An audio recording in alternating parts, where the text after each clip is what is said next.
Welcome back to Retro Gamer Gen X's Retro Gaming and Computing channel. And in today's video, we're going to be taking a look at the FM Towns Marty game system. Now, this game system derived from the FM Towns computer systems from Japan back in the 1980s and 90s. Now, if you guys don't know anything about this, well, we're going to go ahead and take a look into the whole history of this. So stick around. This is going to be a good one. So let's go ahead and take a look at FM Towns Marty.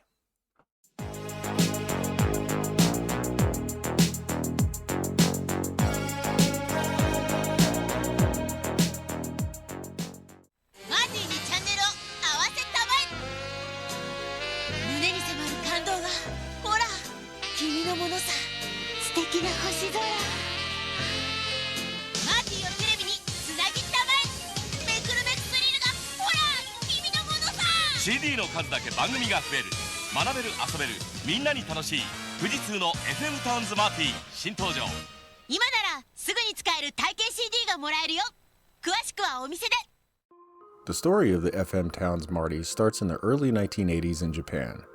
During this time, several major computing manufacturers were competing in the 8-bit computing market. A couple of these companies were NEC and Fujitsu. In 1981, NEC had released the PC-88, a Z80 compatible 8-bit computer. Then in 1982, Fujitsu released the FM7 8-bit computer to compete with NEC. It was a Motorola 6809 based computer. There were other competitors in the Japanese market, such as Sharp's X1 and the MSX computer line. Amongst all the competition, NEC and Fujitsu gained a huge chunk in the professional, educational, and home computing markets. By late 1982, NEC had released the PC 9800 series.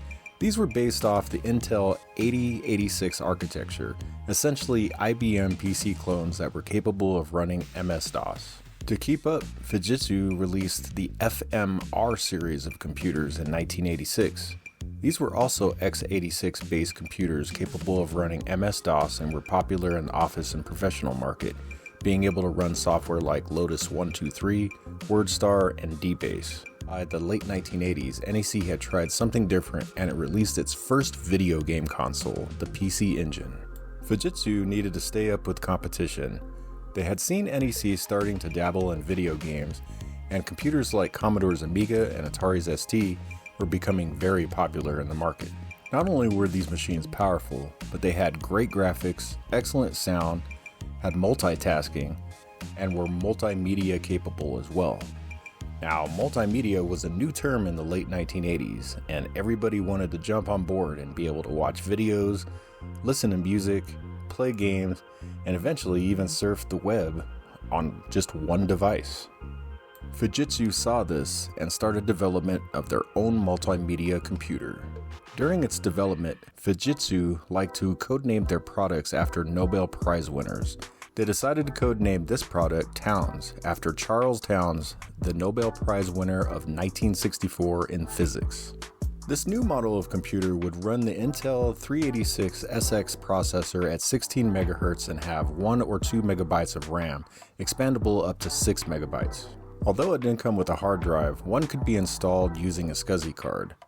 Fujitsu decided to stick with the codename Towns and name the new model the Fujitsu Microcomputer Towns, or better known as the FM Towns. It released in 1989. Several models of the FM Towns were made through the years, starting with the first-gen original gray towers, the Model 1 and the Model 2. These eventually evolved into the CX series, along with the all-in-one UX series in 1991.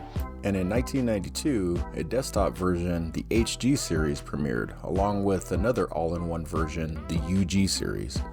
All these computers were 386 based and were MS-DOS compatible. However, the FM Towns had its own graphical user interface operating system called Towns OS. This OS was pretty impressive during its time, and being based off MS-DOS like Windows 3.0, the FM Towns had attracted a lot of game developers, and a lot of great games were made for the system, from ports to exclusives. By 1992, Fujitsu had seen NEC enter the gaming market in Japan and abroad, and the success it was having. Then Commodore had released the CD-TV, a multimedia-based Amiga computer. So they decided why not take a shot and started to design their own multimedia gaming platform. The design would be based off the 386SX with 2 megabytes of RAM, a CD-ROM drive, and a floppy drive. It would also be backward compatible with older FM Towns software, giving it a huge library of games to start off with. A 5-button D-pad controller with the select, run, A, B, and shoulder button for changing screen resolution and display modes was made for the system too. You could also connect a keyboard and a mouse to the system while loading Towns OS on the built-in floppy drive to have a computer right in your living room. In essence, they just cost-reduced the FM Towns base model computer into a gaming platform, but I must admit, the design cues of the console are a work of art. I mean, look at it, it's kind of a beautiful console. The FM Towns released in February of 1993 only in Japan. The name of the console remains a mystery. Some claim that the name derives from the popularity of Back to the Future and Marty McFly, but this has never been proven. Others claim that the name is just a fun Western name to show it was a fun console. But others have said that it's a play on words regarding the Sega Mega Drive. I'll leave it up to you guys to decide. Regardless, the console released to not much fanfare, and it was seen as the lesser model of the FM Towns computer with no ability for expansion and no hard drive. Sales were slow but steady, and by December of 1993, the system had sold around 45,000 units. Shortly after this, Fujitsu announced that they would be releasing the FM Towns Marty 2, but they had never divulged any technical specs on the console. The media and the public speculated that the console would have the 486SX running at least 20 MHz like the new UR series of FM Town computers. The Marty 2 released later in 1994 and featured a darker shell and cheaper price, but that was about it. There really was no differences at all between the Marty 1 and the Marty 2. Also in 1994, they released the FM Towns Car Marty, an even smaller form factor portable Marty that you could take with you on the go. Designed to connect to TVs and Japanese luxury cars like the Toyota Century. Sales of the system actually increased after the release of the cheaper Marty 2. The Marty had found a small niche market of dedicated followers, but the writing was on the wall for the computer-turned-console concept.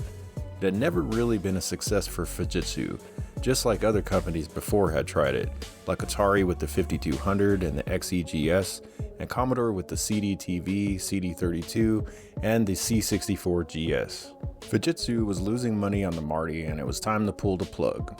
In 1995, the Marty was discontinued. However, the Marty does hold its place in history, as it was the world's first 32-bit game console to be released. The Commodore CD32, another early 32-bit game console, didn't release until 7 months later in September of 1993. Sales numbers of the system are questionable. Sources I've read state both the Marty 1 and 2 combined sold about 55 to 65,000 units in total in its short 2-year lifespan. Although the Marty really didn't gain traction, it was a very capable gaming platform with some great titles from well-known publishers. However, a lot of the games from the FM Towns library were not compatible with the Marty. Most of the incompatibility came from only having 2 megabytes of RAM. A lot of the games required 4 megabytes or more to just run.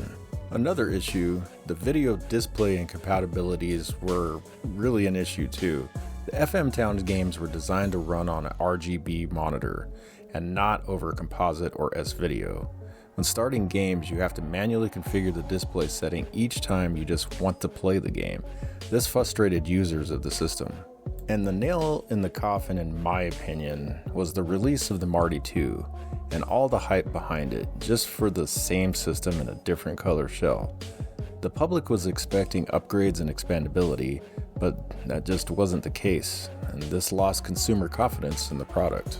I mean, sales of the system did increase for a little while after the Marty 2's release, just because of the cheaper price, but those sales tanked after just a couple of months. Well, that brings us to the end of the FM Towns Marty story. Although the console was discontinued, the computer lived on with several different models being made. The last FM Towns computer was the HC series running a Pentium 90 MHz processor with 8 MB of onboard RAM, expandable up to 136 MB. Although these were the most powerful FM Towns computers, they were also the closest to PC clones and had lost much of their FM Towns identity, being specifically designed for MS-DOS and Windows. And that brings us to the end, as the FM Towns computer line was discontinued in 1997 as Fujitsu focused their computing business model on laptops. テレビにつなぐ CD 入れる勉強できるテレビにつなぐ CD 入れる絵だって描けるテレビにつなぐ CD ロムプレイヤー富士通の FM タウンズマーティ。触ればもっと欲しくなる。 Game over, man. It's game over.